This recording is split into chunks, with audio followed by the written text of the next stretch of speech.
그랬을 것 같은데 선생님 그럼 초등학교는 못 나오신 거잖아요. 못 나왔죠. 그렇죠? 공부를 못 하신 거죠. 네. 그럼 그 이후에 어떻게 6학년 다니다가 말았으니까. 그러니까 그 이후에는 어떻게 국민학교 거기 한번 직접 안 가더라도 우리 대전 살고 있는데 학교에서 이렇게 하면은 거기서 이렇게 보내준다 그러더라고요. 그 학교로. 그래갖고서는 한번 떼어봤어요. 그랬더니 장기 무단 결석 이렇게 나오더라고요. 당연히 거기 무슨 내용을 알겠으니까 장기 무단 결석이 그냥 그렇게 나오더라고요. 그럼 그 이후에는 어떻게 하셨어요, 선생님? 그 이후에는 생활은 그 이후에는 어찌됐든 간에 뭐 배운 것도 없고 뭐 하고 그러니까 기술이라도. 군대도 안 하셨을 거 아니에요, 군대도. 군대는 무슨 군대? 그러니까 예. 소집 면제죠. 못 가지, 그러니까. 예. 예. 그런 상태에서 그 밥은 먹고 살아야 되잖아요. 뭐 그렇다 우리 집안이 뭐 이렇게 엄마하고 살 때는 아니니까 그때는 아버지랑 같이 살 텐데 아버지가 전신 마비가 된 상태였어요. 어떻게 계단 올라가시다가. 그럼 그때는 아버지, 어머니, 동생들 다 같이 살았어요?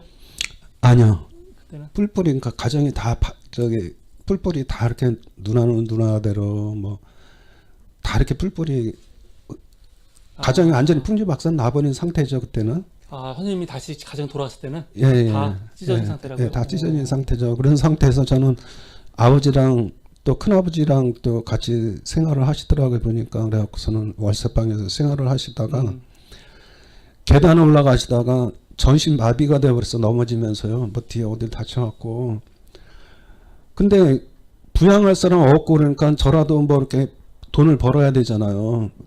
그러다 보니까 이제 동네 사람들이 뭐 어쩌체 하고서는 어떻게 소개시켜줘 갖고서는 선반 프레스 이렇게 저기 하는 조그마한 게 간에 공업 그런 데를 갖다가 소개를 시켜줬어요. 거기서 뭐 월급 받고 그러는 게 아니라 뭐 지금 노동법 때문에 그렇게 할 수 없겠지만은 그때 당시에는 기술 배우는 그 차원이었었고 또 이제 차비 쪽으로 그렇게 하는 수준이었었지만 그래도 빨리 이렇게 기술만 배우는 거 그런 거 목적으로 했었죠. 근데 그러다가 얼마 안 있다가 80년대에 또 3층 교육이 생긴 거예요. 그래갖고 난 그거 뉴스 막 나오고 그럴 때 진짜 전 몰랐으니까 진짜 이렇게 잘못하고 막 폭력배들이라든 깡패들 막 가는지 나하고 전혀 상관없는 거라 이렇게 생각했는데 하루는 동네 사람들이 쉬는 날 애들 그 국민학교 초등학교 애들 네.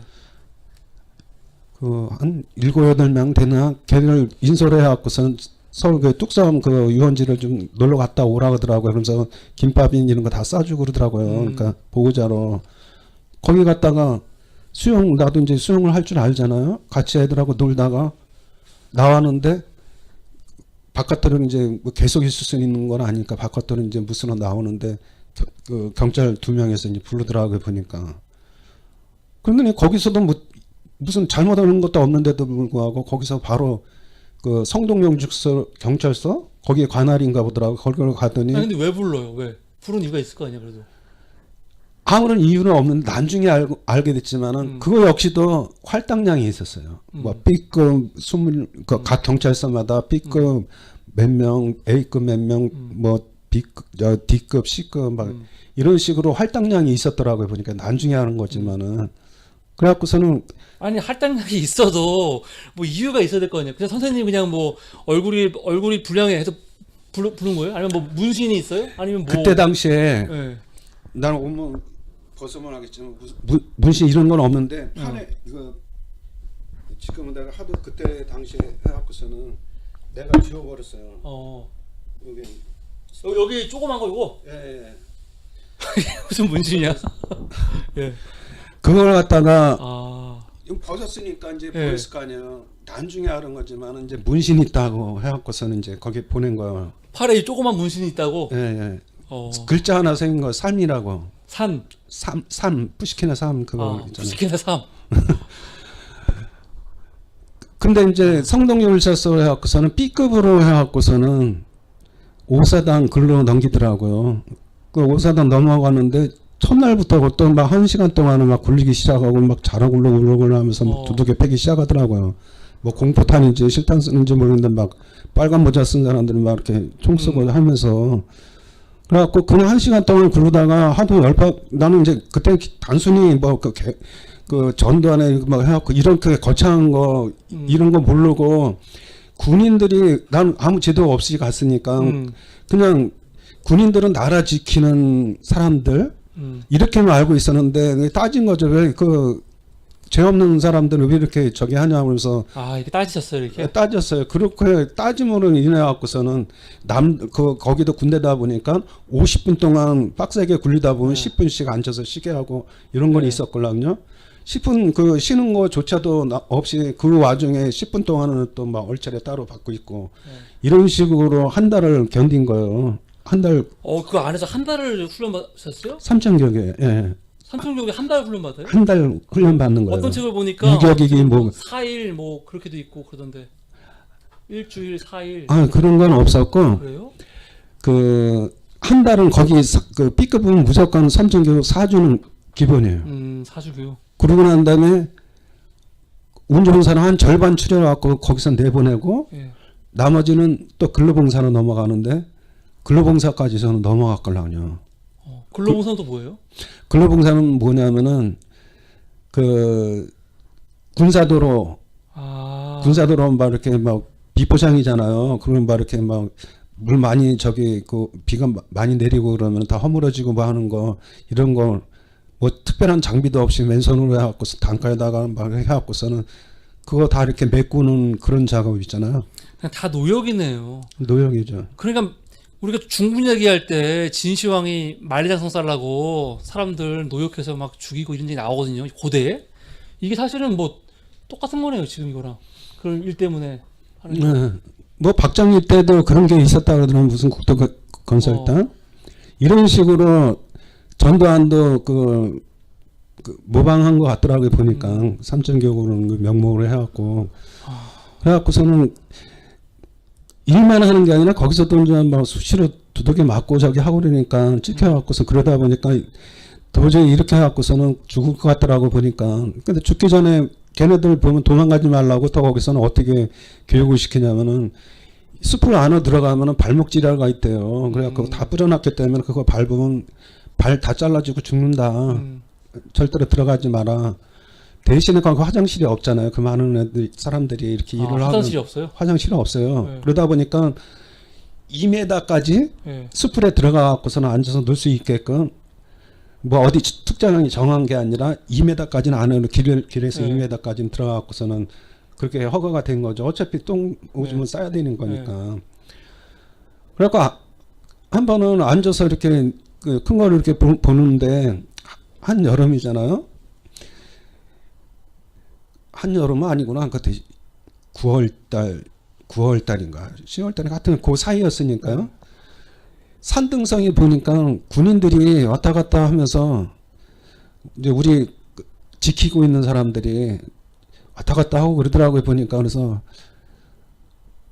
앉아서 보니까 서서 일 때는 숲을 때는 안 보이는데 앉아서 봤을 때는 다 보이더라고요. 보니까 그래서 아 발목질에 있고 그러니까 들어가지 말라 그러는데 저렇게 왔다 갔다 하고 그러는 거 보면은 이 사람들이 이렇게 뻥인지 아니면은 그래도 어느 정도는 뭐 쫙 깔려놓은 건 아니겠다 싶어갖고서는 날 잡아갖고서는 이제 집에 가야 된다 생각이 어느 쪽이 북한 쪽이고 어느 쪽이 남한 쪽이 이거는 어떻게 알았냐면은 1시간에 한 번씩 멀리서 이렇게 기적 소리가 나요. 거기 마지막 역 그 신탈역이라고 지네들끼리 이제 군인들끼리 어디 뭐 외박 나왔다는 어쨌든 우리 한참 일할 때 옆에서 지네들 앉아갖고 그런 얘기들을 하고 들은 적이 있걸랑 아 거기서 마지막 역이구나. 그러니까 방향은 몰라도 그 소리 난 그것만 방향만 이렇게 기억을 하고 있었죠.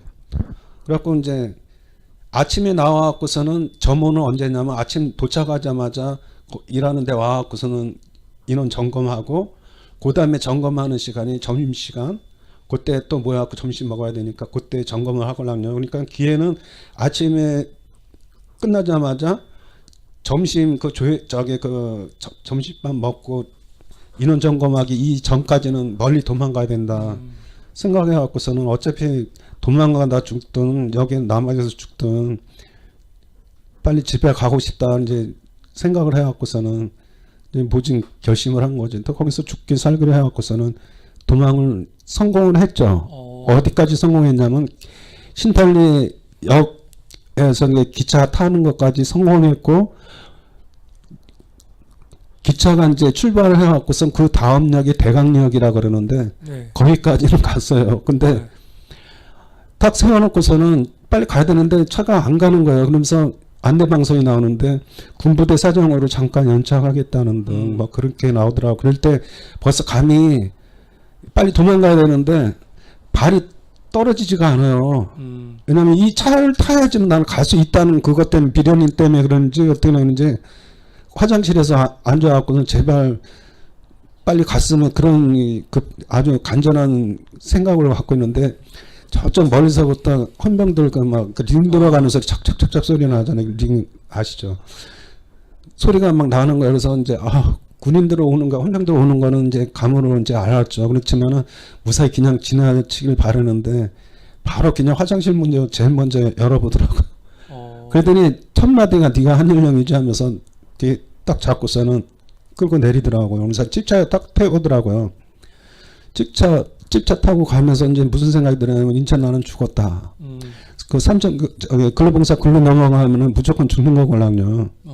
실제로 오사단에서 이렇게 도망가다가 총살을 당하고 5명인가 이렇게 이게 무슨 영화 한 장면이 아니라 이거는 팩트로 나와 있는 사건이니까 도망가다 총을 맞아요. 해갖고선 네. 5명인가 죽고 한꺼번에 죽고 이런 데가 제일 독한 데가 또 오사단이었었거든요. 그런 상태였었기 때문에 이제 거기 가면 죽는다 이렇게 생각했는데 그러다 보니까 난 이제 죽어야 된다. 죽을 수 있는 방법은 이렇게 묶여 있는 상태니까 혀 깨무는 방법밖에 없잖아요. 그래갖고 혀를 콱 깨물었어요. 내 깐에는 있는 실컷 깨문다고 하는데 잘라지면서 피 무지무지 나오더라고요 보니까. 근데 영화라든가 보면은 뭐 혓바닥 자르고 주는데 그거는 내가 직접 해보니까 불가능해. 왜냐면 무지무지하게 고통스러워요. 진짜 아파요. 예. 막 잘라갖고 피는 나오지만은 거기서 더 독하게 막 이렇게 막 잘라내야 되는데 그렇게는 못하겠더라고. 너무 고통스러우니까. 포기한 상태에서 그 오사단 헌병대 거기를 갔다가 가게 된 거죠. 그래갖고서는 치료하고 거기서 치료해 준 게 아니라 피 나오고는 거 꾹꾹 삼키고 뭐 하고 난 다음에 뭐 아주 심하게 잘라진 건 아니니까 그래갖고서는 있는 상태에서 한 이틀 정도 있는데 헌병대장 중령인데 이름 써 있는 거 같은 종씨더라고요 보니까. 근데 그분이 그 내 사정 얘기를 듣고 저기 하고 그러더니 그러면 두 가지 길을 내주겠대. 첫 번째는 거기로 가든 다시 보낸다는 거하고 아니면은 제가 B급으로 갔잖아요. A급으로 분리돼 갖고서는 재판을 받든지. 재판은 군사 재판이에요? 군사 재판이죠. 재판이죠. 그래서 A급으로 다시 분리해 갖고서는 나는 거기 안 간다는 것만 해도 일단은 살은 거잖아요. 뭐 재판 받고 뭐 이렇게 일단은 살아야 되잖아요. 네. 그래서 A급으로 다시 분리해 갖고서는 재판 받겠다 그랬죠. 그랬더니 그렇게 해준다 그러더라. 그 대신 조건이 거기 가갖고서는 다 모여 있으니까 유면장에 애들 모여 있으니까 거기 가갖고서는 도망가지 말라고. 도망가면 이렇게 잡힐 수밖에 없다고 가서 얘기를 잘해야지만 거기 잘 못하면은 거기다 떨어뜨려놓고 오고 잘 얘기를 하면은 A급으로 분리해갖고 이렇게 해주겠다 하더라고요. 알았다고. 그래갖고서는 그 와중에도 이제 홍보용으로 쓰는 거죠. 그거를. 그래갖고 거기 가갖고서는 이제 밤이 돼갖고서는 도착했는데 가갖고서는 또 이제 도망가지 말라고 그러면서 막 울면서 왜 이렇게 서러웠는지 모르겠는데 울면서 막 이렇게 얘기를 하고 그러는데 거기서 울 수 있는 그런 환경이 아닌데도 불구하고 이쪽 저쪽에서 흐느끼는 소리가 나더라고. 그러니까 몸 건강히 있다가 집에들 가라고 이렇게 얘기를 하고 난 다음에 그러더라고요. 그러고 난 다음에 재판 육군단에서 받았어요. 육군단에서 징역 1년을 받아갖고 억울해갖고서는 이제 항소심으로 했죠. 항소심을 했더니 성동구치소로 이렇게 보내지더라고. 그러면 재판은 육군본부에서 받고 기각. 그 다음에 또 거기서 이제 대법원까지 상고를 했죠. 억울하니까 어찌됐든. 그래갖고서는 상고했더니 공주교도소로 보내더니 거기서도 기각을 하는데 그때 당시에 그 재판장이 4명이잖아요. 대법원. 네. 대통령 후보까지 나왔던 그 이해창 씨 있죠. 네. 그분이 담당 그 대법원 판사였어요. 그때 당시는 기가 막힌 거 뭐냐면은 지금 삼천교육 얼마 전에 그 개헌 포고령 13억을 올라왔죠. 삼천교육이. 그게 위헌 무효로 이렇게 대법원에서 이렇게 판단을 했어요. 근데 그때 당시에 대법원 그 국선 변호가 그분이 말씀하신 게 이거는 그 지금 위헌무효 나오는 그런 쪽으로 해갖고서는 소론 논지라 그러나 하여튼 그런 것 같은 그 얘기를 했어요. 그래갖고서는 나 다시 한번 그거 거기 그 판단해야 된다. 그러니까 한마디로 나는 거기에 저쪽 사항이 아니다는 것 같다가 얘기를 한 거죠. 그랬더니 대법원에서는 소론 논지 이유 없다고 해갖고 기억을 해버렸더라고요, 보니까. 근데 그 사람이 그때 당시에 그 변호했던 그 국선 변호 그분이 얘기한 대로 지금 다 대법원에서 네. 통과됐잖아요. 그 위헌무효라고. 근데 그때 당시에 이해창이라는 분은 대쪽 판사라고 그렇게 알려졌잖아요. 그 이후에 그렇게 예. 국선 변호사도 다 알고 있는 걸 그 사람들이 몰랐겠습니까? 대법원 판사라는 사람들이 다 알고 있었어요. 그런데도 불구하고 기각시켰다는 걸 뭐냐면 결국에는 전두환 그 인간의 하수인에 지나지 않았었다는 거예요. 그것만 해도 그런 사람들이 대통령까지 나왔었다는 게 난 참 기가 막힌 거죠. 그래서 그 이후에는 어떻게 되셨어요? 그 1년 꼬박 살고 나왔죠. 1년? 1년 꼬박 살고 나오니까 그걸로 또 끝나는 게 아니라 어찌 됐든 간에 억울하든 뭐하든 일단 목공이 포도청이라는 밥은 먹고 살아야 되잖아요. 35살, 36살쯤 되시겠네요. 보니까 나이가 36살 정도. 아니요. 22살 때 삼천교육 갔다가 왔으니까. 아 22살이에요? 산천교육 가신 게? 예. 성감하고 갔다 와갖고서는 얼마 안 있다가 80년도 된 거 아닙니까? 그래갖고서는 연결된 거예요. 결국에는. 선생님이 45년생이시라며요. 58년생. 45년생이 아니라 58년생. 제가 잘못 봤어요. 네. 말씀 그래갖고서는 산정육 가갖고서는 징역 1년 살고 나왔는데 그걸로 또 끝나는 게 아니라 과거사 진상규명위원회에서도 그 다 밝혀진 거지만은 삼천교 그 갔다 온 사람들은 요시찰로 해갖고서는 감시를 했었어요. 그래갖고 감시를 누가 했냐면은 일반 경찰서派出所라든가를 해갖고서는 담당자를 갖다 A라는 사람이 삼천교 갔다 왔다 그러면은 거기 그派出所에 한 사람이 고정적으로 해갖고 그 사람을 갖다 감시를 하는 그 담당자가 생기는 거예요. 그러면은 이 사람이 지네들도 양심이 있으면은 한 달에 한 번은 기본이걸랑요. 그러면은 너 이렇게 지금 진짜 양심 있는 사람 같으면은 너 지금 이렇게 살라고 노력하고 그러는데 그래도 정부 방침이 이러니까 한 달에 한 번씩 시간 내서派出所로 와라. 그래갖고서는 그동안에 어떻게 살아오고 뭐 이런 걸 보고하면 되니까 이러면 되잖아요. 아 굳이 힘들게 누구 소개시켜줘갖고 기술이라도 배우고 뭐 하려고 거기 들어가갖고서는 그 취직이랍시고 그렇게 들어가갖고서는 하려고 그러면 거기까지 쫓아와요. 직장으로? 예. 와갖고서는 이 사람 그 사장들이라든가 이 사람들한테 얘기를 해요. 이 사람은 삼천교 때 갔다 온 사람이라고 그러기도 않고 온 놈이니까 삼천교 갔다 나온 놈이니까 잘 감시해야 된다고 이딴 식으로 얘기를 해. 그러면은 지금이야 노동법이 있어갖고서는 그런 사회로 해갖고서는 자를 수는 없지만은 그때 당시에는 그런 게 어디 있습니까? 사장이 그만둬라 그러면 지금 당장 그만둬. 내일도 아니고 지금 당장 그만둬라 하면 그만둘 수밖에 없는 상황이라고. 그럼 그때 당시에 보면은 그럴 수밖에 없는 게 사회적으로 보면 조중동 언론들 보면은 얼마나 그 전두환 나팔수 역할을 해갖고서는 삼천교 완전히 다 이렇게 악당을 만들어 놨으니까. 지금도 나이 먹은 사람들 보면은 삼천교 그거는 전두환 다른 건 못해서 그거 잘했다. 이렇게 하는 사람들 지금도 많아요. 맞아요. 예. 근데 깡패 소탕했다. 그러니 지금도 그런 때 그때 당시는 오죽했겠어요. 채널만 돌리면 다 삼천교육이 뭐 이걸로 막 도배를 해버렸으니까 허구한 날. 그러니까 삼천교육대 출신이라는 낙인이 엄청 큰 거죠. 엄청 그 큰 이후에. 거죠. 그래갖고선 취직도 못하죠. 취직 못하면은 어떻게 누가 이렇게 취직 못했으니까 국가에서 뭐라도 뭐 밀가루 한 포를 주는 그럴 것 같으면은 그렇게 하지도 않았겠지만은 그런 거 대책 없이 그렇게 그냥 주원구시 돼갖고서는 그렇게 생활도 못하게 만들어 놓는다고요. 근데 그럼 그게 언제까지 그랬어요? 예를 들어서 이거 김대중 정권 들어온 다음에도 그랬어요? 그거는 그때 당시에 내가 하고 난 다음에 그 후로 어디 취직을 안 해봤어요. 못 해본 거죠. 포기를 완전히 한 거죠. 뭐 넉마주의 막 이쪽으로 빠져갖고서는 그 후로는 어디 취직이라는 거는 언감 선생이 꿈도 못 꾼 이런 상황이었었기 때문에 언제 없어지고 뭐 이런 건 솔직히 몰라요. 지금까지도 몰라요. 아, 취직한 사람만 요시차를 나가는 거예요? 원래는 그 계속 그 네. 관찰하고 관찰을, 거주 이전에 자유도 박탈된 상태인데 아, 예. 내가 어디 취직을 안 하고 어디 그막 넉마진 막 이런 데 막 이렇게 가 있고 그러다 보니까 무슨 어디에 사는지 그런 걸 모르니까 네. 얘네들이 우리 저기 그 쫓아오지 못했을 뿐이지 어디 살고 있고 어디 그 뭐 이렇게 취직해갖고 있었다 그러면 분명히 와서 그걸 했겠죠. 그러니까 어디 있는지 모르니까 못 나온 거죠. 그러니까 그걸 피할 수 있는 방법은 어디 취직이라는 건 있을 수도 없는 거고 그렇기 때문에라도 어디 취직이라는 걸 할 수도 없었어요. 어찌됐든.